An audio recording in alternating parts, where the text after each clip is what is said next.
Hello everyone, Red Model Reviews here, and today I got a pretty decent unboxing we'll be doing. So, I actually honestly kind of forgot about these kits. I pre-ordered this thing like at the top of the year, and they're only just now getting here, but that's what happens when you have a bunch of things pre-ordered that all released at different times and what have you. But starting out as per standard here, we'll be looking at the little catalog of what the USA Gundam store, which of course I got these packages from, has in stock. So we have the Narrative Gundam C packs here, which they actually released a P band, I think, if I'm not mistaken, for this guy. So might want to look into getting that. We of course have all the Seed Freedom kits here, ranging from high grades to the real grade Akatsuki, which I'm still debating whether I'm going to get or not. And then we have the Sky Defender model kit thing, which is basically a bootleg Gundam. But that out of the way, we're going to go ahead and look at our first kit. And geez, I'm not going to lie, this whole box is kind of spoiled just by the way these things are set up. But regardless, first up, the one I feel like will spoil the most, so I'm pulling it out, is going to be the Evangelion Mark.06. So this thing came out 2021. That was a few years ago. And honestly, I think that they're kind of done with the whole Ava Real Great things, as they haven't released another one since this one, if I'm not mistaken. And at this point, if they had any more planned, they probably would have released them by now. But the ones they didn't release are nothing but the cannon fodder Ava unmanned units or whatever from the third movie. So I don't think anyone would really care that they released those anyhow. But as per standard, these things, they just look amazing, pose amazing. And this thing, he actually has some very unique accessories compared to what the other stuff has. So this thing here is just telling you that it's going to come with the halo above its head, as well as the Spear of Cassius here as well. And it's just all been masterly molded and crafted to, again, look as realistic as possible. Now, of course, they also have the same pose with an action base, and it's telling you that this thing does not come with an action base. I'm trying to think about it. I don't think I've ever tried posing these Avas with an action base, so that's definitely something I might want to experiment with this guy here.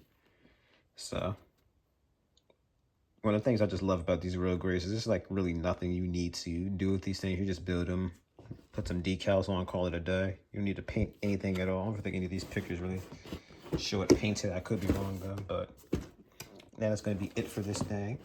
So I'm going to go ahead and make a little quick cut so I can get this box out of the way, and we can see what's inside this bad boy.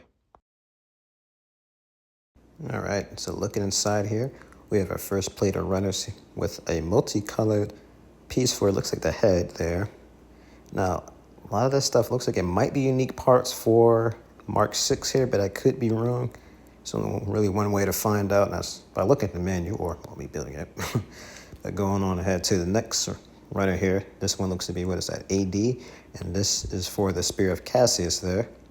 The rest is just the generic hand parts that you find on just about every Ava Real Grit. We're gonna have some clear pieces here, some yellows. I'm not too sure what the clear pieces are for. I can't quite remember. Again, a lot of this stuff just looks like generic stuff for the legs and whatnot. That I recognize. This one here, I can't quite make out what this stuff is, but looks to be some black parts there. This is definitely some stuff for the legs and a few for the shoulder connecting joints or whatever. Those I certainly recognize. If it's just like yesterday, I've been putting legs together with those, but those look like they're for the arms. I could be wrong. Some clear green pieces. I'm pretty sure that's for the face. I'm not sure what else. Those are for the arms and whatnot, it looks to be. We have that red jewel for the chest of the Avas that are just completely hidden, and just a lot of other parts that comprises the legs, torso, and whatnot.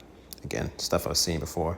So this one I didn't quite expect, and that is going to be for the clear little halo effect. I thought that wouldn't have been something else, but this thing has shockingly a lot less decals than a lot of other Avas, so that it's going to be extremely quick to build, and I have no excuses. But we are finished looking in the box. Like, let's go ahead and look at this glorious manual. All right, so taking a look at this manual, I just gotta say I really love the head scope of the Mark.06 here. It just really looks cool, unique, and kind of blurs that line of evil yet good, as that's kind of what the Unit 6 here was in the movie. Kind of showed up at the end, stabbed Shinji in Unit 1, and then, you know, later shows on the next movie as being a good guy. Well, at least the pilot, not so much the Ava. The Ava just kind of unexplainedly ended up like in that weird spot it was in the second movie. But moving on. Of course, since this is a pretty modern kit from Bandai, most of the stuff here is translated in both Japanese and English. So building this thing is going to be even easier, as not only is everything clearly laid out in a much easier to digest manner, but it has English text alongside it, so you can actually properly describe, or I'm sorry, you have a proper description on what you're supposed to be doing here while building this thing. Now, I'm actually really glad that there's a few things different about Unit 6 here compared to the other Avas I've built, as this is about my fourth one I'll be building, so I'll admit it definitely gets a little old building the same thing over and over and over and over again. So it's nice that I at least have some things new about this thing to look forward to. So this thing doesn't feel as monotonous as it was building this thing the last 3 times, as there definitely wasn't much difference between them. Unit 0 had some differences between, of course, 3 and 4, as those things are literally the exact same kit but recolored. But so far from what I've seen, just the head appears to be unique. Everything else here, I recognize it so much to the point that honestly, I probably could build this thing without even looking at this manual. That's how many times I've built this thing.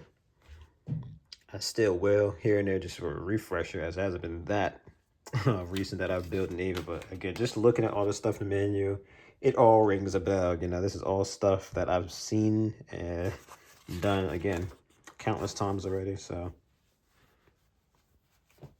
I'm probably going to move this thing higher up my list, not to the top of it, as there's still some things I want to bang out before I get to this thing, but I still will build this thing, again, sooner rather than later, especially before I start getting even more stuff that I'm excited to build, and those things get pushed back, and we end up in a spot I'm in where there's kits from years ago I said I was going to build, and I still haven't. But, yeah, I know one thing should be different is going to be the arms here, because I remember there being that issue, all these real grades have their arms where they pop off a little too easy. I don't really see anything too different so far. If there is something different about it, I think it's going to be something with this piece here. I can't really tell just from looking at this anything that looks to be different. Maybe I skimmed through this a little too fast, but that's what I heard was really different about Unit 6. They finally fixed the issue with the arms popping off a little too easily. So we will see. But the spear, as I predicted, appears to be extremely easy to build. Looks like most of that stuff is even on the sim runner. I didn't expect this thing to have an entry plug for some reason, but when I think about it, yeah, it was piloted by a man. It's not later Avas that were like unmanned, so you know it's kind of going to need an entry plug.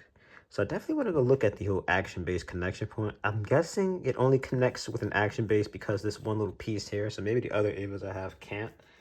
Again, when I'm done with this video, I'm going to kind of experiment with them. And when I review this thing, I'll probably see if this thing indeed can be pulled with an action base. But just as I expected, this thing strangely has like no decals. Most of these you're going to end up putting on during the construction as they tell you to. But a lot of the stuff you would have put on afterwards just looks like less than a dozen. So that's not a bad thing. As I said earlier, now, when I have reviewed this thing, it definitely should have all its decals on it. At least 1 or 2 of the Avas I reviewed prior did not have all their decals on. So when I do bring those out for a size comparison, I'll, of course, make sure they are decals. So I can at least show it off kind of as a before and after, you know. you watch the review for that said kit, it won't be decaled. You watch it with this one, it will be. So that also kind of glazed over is this little cool, shiny, officially licensed Evangelion logo here. I really like that. I don't think any of the other boxes had this, but moving on, we're now going to go ahead and take a look at the next kit we'll be unboxing here. All right, so we already kind of spoiled what at least 2 of these things were, not 3. hopefully at least the last one won't be spoiled. But we of course have the Mighty Strike Freedom Gundam. So this is technically the second high grade Strike Freedom I've ever owned. The first one was the original Strike Freedom Gundam, which was a piece of crap to the point that it is literally in pieces, and I am so ashamed of it. I don't even think I'd be bringing this thing out for a size comparison. I will bring out my real grade Strike Freedom, which I'm debating on whether I brought out since I reviewed it, like last year. But this thing, I'm assuming is going to be basically using the Strike Freedom, what was it, Revise, with of course some of these extra parts here. I forget what this the thing on the back, so I think it's called a Proud Defender. So that's what really makes this thing different, that and the accessories that comes with it. But for the most part, this thing should basically be the exact same thing as that revised version. I could be wrong. Maybe there are a few different things about it. Now, I'm curious about this head cannon thingy here. I think that... Yeah, well, it says it literally right there. It's going to be swapped out parts. So, okay, that answers that question. So let me stop. I feel like this thing does use some new parts because this whole waist adjustment thing is talking about. I think that's a unique thing to the Strike Freedom, which, oh wow, 250. That's a decent landmark for this kit. But again, I almost want to get that high grade version of this thing just so I can compare it and see what's really different. But I already have more than enough high grade spread out between the lines, so I think I'll stick with this thing. Although I also would be curious to see if you'd be able to switch out the backpack with the revised version. You know, have the potentially new articulation with it, and again, the a more standard, if not vanilla, Strike Freedom Gundam. But knowing P Bando, they'll probably end up doing that themselves. So let's go ahead and pop this thing on open and see what's inside, huh? All right, so popping it on open, immediately we see a clear blue shield for the Mighty Strike Freedom. Most likely, probably the exact same one from the revised. Also looks like a little piece for the main camera and plenty of white for this thing. Sometimes you don't realize how much white are in some of these Gundams until you go ahead and look at the runners and just see like white blobs everywhere. But moving on to the next plate here, we have a decent chunk of stickers, mostly I'm sure for the gun. And I think some of these actually might be for the wings too. Some cameras. I forget how many cameras a Strike Freedom has, but it's a lot. Then we have that gold-plated coloring for the piece all around the kit. And these are definitely for the Proud Defender there. Lots of white, all unique parts. Don't think anything here is going to be reused. And okay, I didn't quite think about that, but it looks like we have some stickers here that are going to go on for the wings for that clear effect part on the Proud Defender. So it's weird that they have it with a unique sticker, but I guess that's because, again, the other ones are probably all from the revised. So we, of course, have plenty of reds, blacks, blues, and more of that gold plated there. So those are for the Proud Defender as well. So I guess there are some unique runners into this thing, but best thing to say or see how is by looking at the menu. All right. So taking a look at this menu and the amazing artwork for it, by the way, which I kind of glossed over. We, of course, have the usual spiel of it explaining the story for Seed Freedom Team, as well as information on the pilot and its mobile suit here. So that's Kiri Yamato, or I should say, well, Commodore, huh? So as Commander, whatever. And it's just always just like baffles me that like Kiri's only 19. But moving on along here, we take a look at the menu, and one thing I'm curious about is if there's any parts over here that like are unused. That'd definitely be the big hint that this thing uses some stuff over from the original. I'm not seeing anything X'd out, so this thing might be just like completely original after all. I'm sure there's something that had to reuse from the original revised, but I could be wrong. So, and of course, have the explanation on how to build the head, followed by the body. The head doesn't look too complicated to build. The body, not as complicated either, as it's done in pretty much 3 panels here, looks like. I like the way they have the arms set up, how they have them like disconnected from the shoulders. That's very interesting. I don't think I've ever seen an arm displayed like that for the explanation. So, arms look a bit more complicated than the chest to build, but I kind of expected that somehow. The waist, not so much. That one's done 2 steps. Legs look decently complicated, but not so much that they aren't done in, again, 3 steps. Albeit you're going to have to repeat them. And we have the rail guns here. These look extremely simple to build. Just look at that. 2 pieces here. Third one is sandwich them together. These are just 2 pieces slapped together, it looks like. And then again, something sandwiching them together. Same deal with the sabers. 2 pieces slapped together. Okay, I guess it's a little more complicated I'm leading on to, because now there's a part here. You're supposed to put that on top. Speaking of which, I think the railguns might be different. I'm most positive, yeah, the railguns look a little different than they usually are. Yeah, because I don't remember the railguns having a beam saber slapped on top of it like that. It was supposed to be like on the side of it. Because I remember you having to be able to spin it around. So that's interesting. The Mighty Strike Freedom actually is slightly different than the Strike Freedom. I thought it was literally the same suit, but with the different backpacks options. So, well. And then, of course, we have something here. I don't know what's... I guess it's just how you're supposed to attach the Mighty Defender there. Has that piece there. I get a feeling the normal Strike Freedoms pack wouldn't need this little adapter piece, though. So, very curious about that. But moving on along. Mighty Defender, of course, is good. I'm sorry, Proud Defender. I called it Mighty Defender, didn't I? Looks like it's going to be a bit more complicated to build than everything else on the kit here, but that's to be expected. Then we have all the weapons here. Nice long pile of them at that. So the rifles looks to be decently complicated to build, although I think they usually have the rifles as different to build. They're not like, they're exactly the same. So technically, I think this is all for one gun, and this is for the second one. I could be wrong. I had to build it myself to really see. So I'm just kind of skimming through this manual. So we, of course, have it explaining how to combine said rifles into one, which it looks like there's no part swapping that needs to be done, too. You could just straight up transform it. So that's definitely something different from the original high grade I had, which is a bit of a parts former. You had to switch out one of the parts for the extended barrel, and that thing did not stay in at all. I couldn't stand it. I had to like tightening glue that thing 17 different times just to get it to stick decently. So this is a similar thing that the Rising Freedom did, where it wants you to take off the arm, spin it around so you can get into different positions there. Not too much of a fan of that. I feel like they could have made it in a way where it could spin on its own, but it's not a big deal there. As I expected, yep, so okay, well, as it said in the manual, you take that piece off, then you put the open piece there. Of course, if there's a master grade, I imagine that'd be able to open on its own, but it's not a big deal. Then I explain to you how to spread the wings properly. And I'm assuming how to do the full burst pulls for it, etc. Unless there's something here that you can actually move to get these pieces to slide out or something. There's some sort of gimmick there with the wings they're trying to tell you about. But that is going to be it for the Mighty Strike Freedom here, which apparently does a few different things from the Strike Freedom itself. So it's more of a Unit 1 full veneer type of deal. It's not just literally kind of a Strike Gundam type of deal where they just took off the backpack and put on a different striker pack. This thing actually did receive a bit of a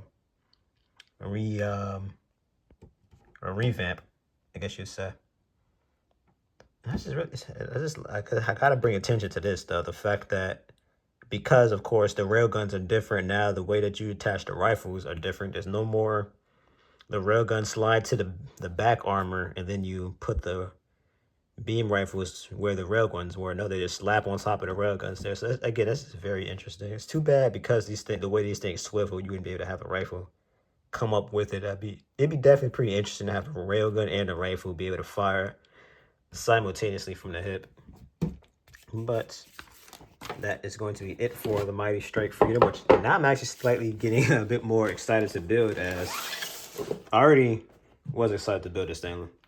Left there, be no mistake there, but seeing that it's a bit more different than the Strike Freedom definitely piques my interest a bit more. So with that being said, we're going to go ahead and put this right on top of the box here and get on to the next one, as we still have 2 more to go. All right, so you guys, I'm sure know what this next kit is, but I bet you didn't see what the last one was. So At least the final kit is going to be a surprise. Although I'll spoil it, I probably would have had the Mighty Strength Freedom be the last one I was going to unbox if it wasn't basically handed out to you guys. But we, of course, have the Infinite Justice Gundam Type 2. So, a little fun fact for you guys if you didn't know is I'm actually a huge fan of Atherin and all his Gundams. I actually somehow don't think I unboxed any of Atherin's Gundams on camera for you guys so far, but know that this is definitely not going to be the last Atherin kit I will unboxing. And as of recording this video, I'm sure you guys might have found out about the whole Zgok or Zap Zgok, whatever you want to call it. Compass Zgok. No, I was like the Compass, man. He's like some sort of secret service type guy. I don't remember what the heck Atherin was. But anywho, yeah. I may or may not be getting that Zgok. I'll say that right now and move on. But I also want to go ahead and point out how awesome this artwork is right now. As one thing you can catch is this is definitely a piece of the shattered Zgok there. I don't know if everyone's seen that movie yet or if the embargo on the spoiler thing is lifted, but I'm just going to point that out and move on. But we, of course, have the dynamic poses this thing is capable of. This is one of the things I always loved about these Infinite Justice, just the whole leg cutters it has there. And this, I laughed at this too, the freaking stupid forehead beam tomahawk thing that the Gotcha-chan from Victory Gundam has. I just can't believe they brought that back on another kit, let alone a Gundam. So that just made me laugh when I seen that. The Infinite Justice already had beams everywhere. It's just even more beams than the Aegis did, but somehow this thing just managed to outdo the Aegis with just beams on the backpack, beams on the literal forehead. It's just like hilarious, but I love it. So usually with something like this, I would have waited for them to have put a master grade out, but we already know how master grade is right now, where we're only just now getting an actual standard master grade release with the Vidar coming soon. So I'll probably end up just getting the normal Infinite Justice, or should I say Type 1, and I'll settle for the Type 2 here, high grade form. So at least, like I said, I have both versions. Plus, at least with this being a high grade and the other one being a master grade, they're built different. But enough beating around the bush. We're going to go ahead and open this guy on up and see what lies inside. Okay, so let's take a look inside. And straight off the bat, we have a white plate here. It looks like this is more so for the weapons and a few white parts around the Infinite Justice. Then we have the signature red for all of Atherin's suits there. Teeny tiny thing of stickers, so a lot less than I'm sure anything you'll see in this box. And more red pieces here. I like this weird grayish color, but that looks like that's going to be for the backpack for the Infinite Justice there. Cable there, and some, it looks like actually silver parts. That's actually pretty cool. I like that they use silver as it kind of contrasts with the gold you see in the Strike Freedom. Helps connect them, but there's some clear green parts. And I guess that's for the cameras. Maybe no stickers for the eyes then. Guess we'll see. Have a nice big blue shield, much bigger than Kira's, I want to mention, or should I say the Strike Freedoms. More silver. So the more silver they would add to this thing, the better. I love it. Now we have the biggest sheet of clear pink beams I've maybe ever seen here, as well as looks like some more grays for the pack for this thing. And then there's some pieces for the shield. Now I'm a little disappointed that shield is just molded in red. There's no extra parts to attach to it or anything like that. So they're definitely taking a step back from the amazing shield that came with the Gelgoog Menace. Disappointed with that. Thought we'd be moving forward, not backwards with the shields here, especially when that shield was hands down the most amazing shield I've ever seen on any kit of any grade. But enough ranting about that. Let's take a look at the manual. All right. So getting on into it, I think we've looked at the artwork of this thing enough. It looks amazing. Terminal, that's right. He's a Terminal captain, apparently. Orb Force's Terminal captain. But yeah, just love these little artworks here of the in-movie looks, or whatever you want to call it. Of course, I have the age of Aether, 19. I just thought he would be like a year older than Kira. One thing also kind of glazed on is the fact that they kind of start cheaping out with these menus. There used to be like 2, if not 4 pages of colored stuff, and now it's just 1 for the parts manifest there, speaking of which. There we go. So this one we're using some stuff here. It's the beam effects of all things too. I'm gonna assume that was from the original. What was it called? The Fatum 2. I think those are those beam effects from it. Of course, with this thing having an entirely different backpack for it, that had to be omitted. But that looks like that's the only thing they reused from the original Infinite Justice that didn't get overhauled or replaced or whatever. But yeah, so it looks like this thing's forehead cutter thing can move around. I don't know what it's trying to. Oh, okay, I see it. It has you move this up, put that piece on, then push it back in. So that's very interesting. So I wonder if that technically means this little piece here has some articulation that you'll be able to use for different cutting poses for the forehead tomahawk. So that's very interesting. And actually, I think it's called beam cut. I think that's what the head, well, beam thing's called, but very interesting. Can't wait to build this thing. Now, much like the Strike Freedom, I had the original high grade of the Infinite Justice. Again, piece of crap in pieces. Would not be showing that thing off.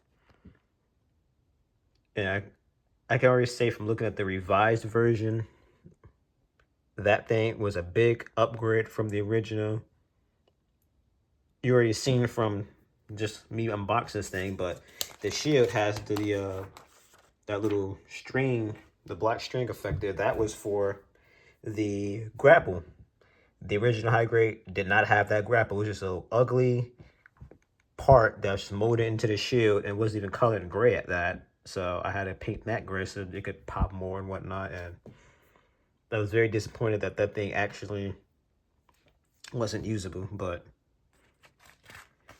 getting on into it, much like with the Mighty Strike Freedom, it looks like the backpack is the most complicated thing to build out of this thing. And if I'm not mistaken, the Zgot comes with the said backpack with it, which I was a little disappointed in.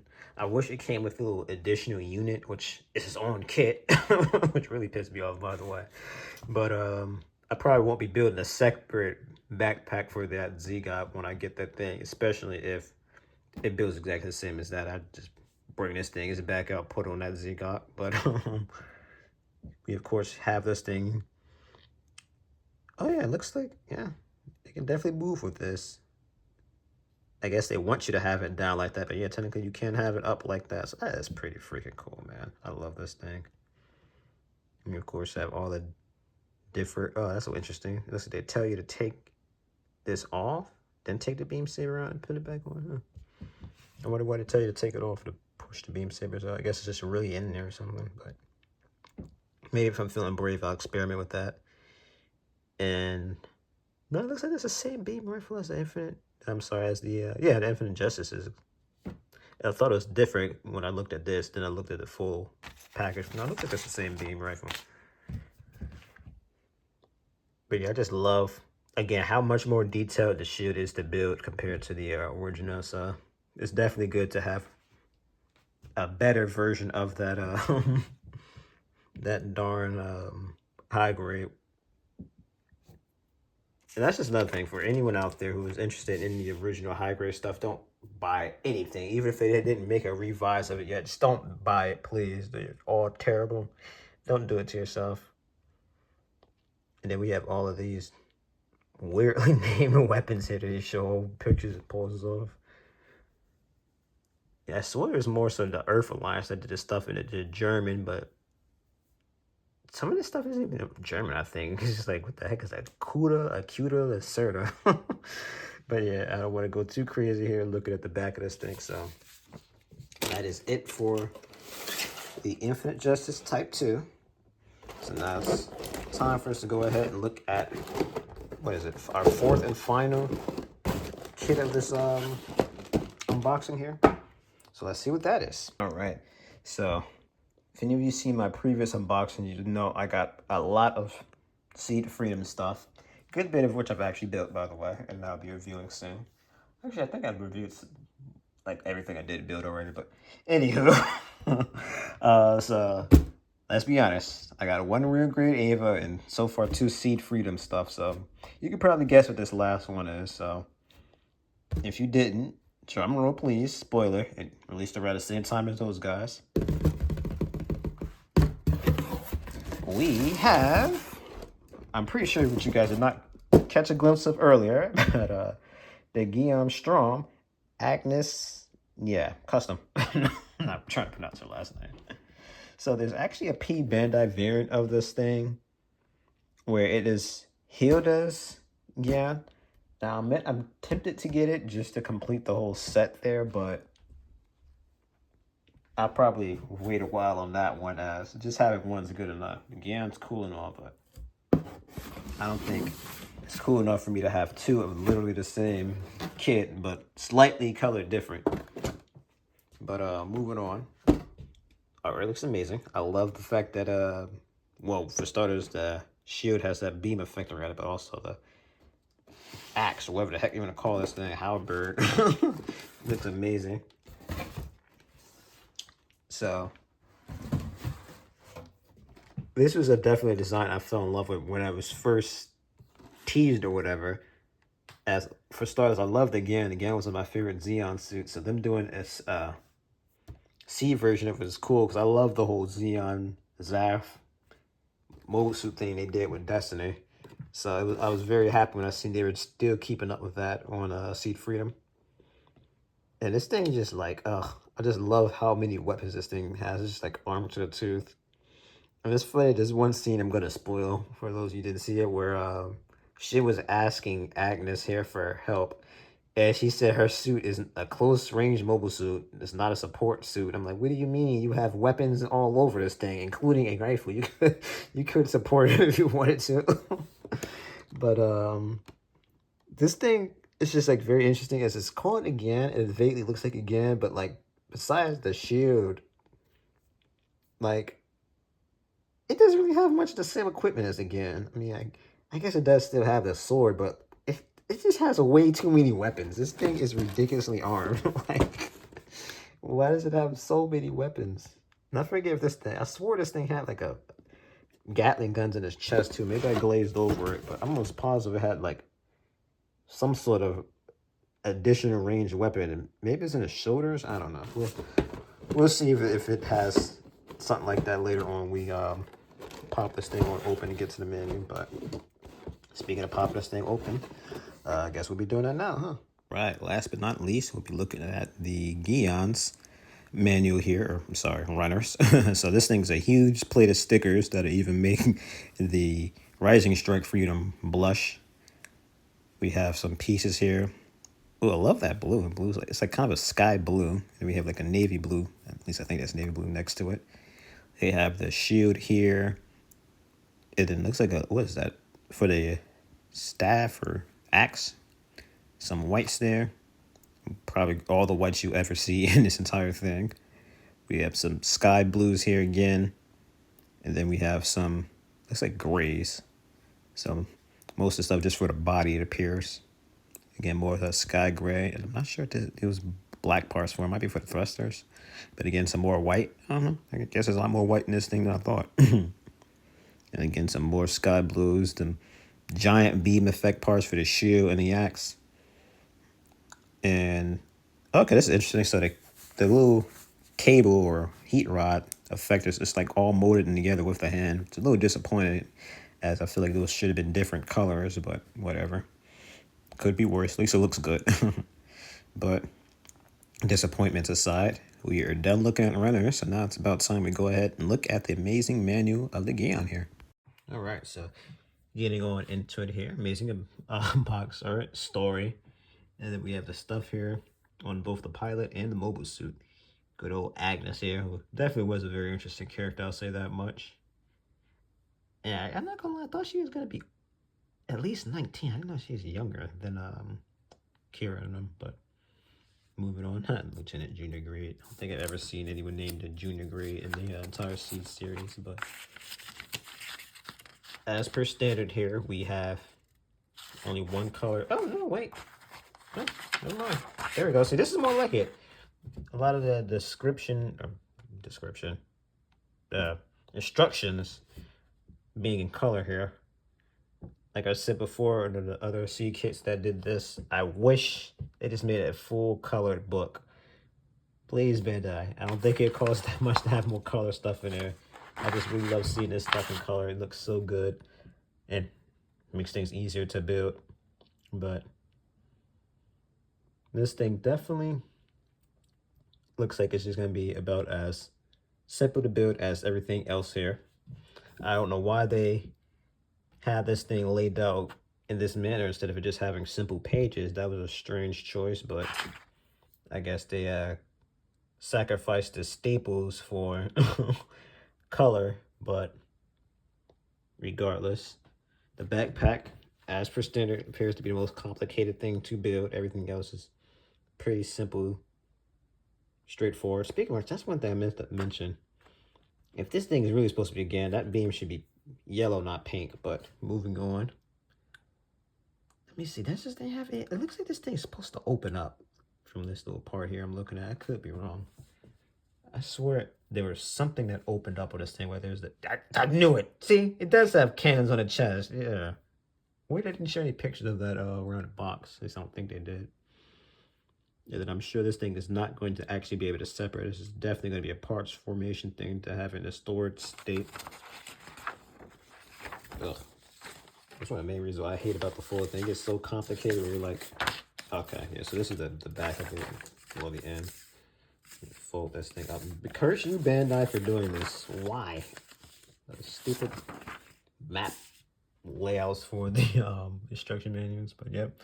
And the beam rifle, the beam saber, the cannons here, the rotary gun, oh, the beam cannons too. The beam axe, okay, it's just called a beam axe. We have the shield here, it's self-propelled. I'm still trying to figure out why is it like it can open up here. It's a very strange design choice, but yeah, so again, it's very cool. Definitely glad that well, they made it, both a model kit and period, but that is going to just about do it. This thing had the biggest box set of all of the other Seed Freedom kits, at least the ones that I unboxed there. Yet somehow I managed to look at the manual like a lot quicker than the others. Maybe I kind of sped her in through it a little too fast, but I'm going to go ahead just for comparison to the real grade and the Gyans here. These boxes are like around the same size, like both ways, like same size. We then go bring the other two out. And for starters, you're going to be surprised at who has the smallest box, but no, never mind. I think the Infinite Justice and the Mighty Strikes of the Sanctions, this one I didn't push everything back on quite flush, so it's popping out a little, but yeah, again, you can see that though, like they're a little bit smaller than the other ones, so maybe again it's just a little bigger, like taller, so then the proportions, you know, it's kind of wider and all that. It's not as skinny as these guys, that's why it's kind of, well, a bigger box. But that is going to do it here for this unboxing. Again, I'm going to build this thing as soon as I got some of the other kits I'm kind of trying to build first out of the way, and then I'll probably, see, it's like I should be building this, but I want to build this because I'm an Athens fan, but I'll probably be responsible and build this one anyway. Followed by that, then again. But thank you guys so much for watching. This, of course, has been Rare Mod Reviews. Like if you enjoyed this video here, consider subscribing so you don't miss out any more cool unboxings like this, or reviews of said kits in the future. And, geesh. See you in the next video.